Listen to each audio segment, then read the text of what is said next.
ఈరోజు న్యూస్ అప్డేట్స్లో భారతదేశంలో వ్యక్తిగత పర్సనల్ కంప్యూటర్స్ విక్రయాలు జనవరి మార్చి త్రైమాసికంలో అంటే Q4లో సంవత్సరానికి 2.6% ఇంక్రీజ్ అయ్యాయి. ఐడీసీ వాళ్ళు వ్యక్తపరిచారు. ఇందులో మన భారతదేశంలో యొక్క పర్సనల్ కంప్యూటర్స్ విక్రయాలు Q4లో 2.6% ఇంక్రీజ్ అయ్యాయి. భారత ప్రభుత్వం దేశీయంగా ఉత్పత్తి చేయబడిన ముడి చమురుపై విండ్ఫాల్ గెయిన్స్ పన్నును టన్నుకు 8,400 నుండి 5,700కి తగ్గించింది.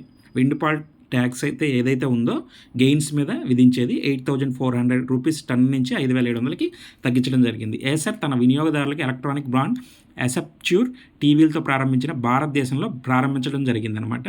గో డిజిట్ ఐపీఓ వచ్చి 0.79 సార్లు సభ్యత్వం పొందింది.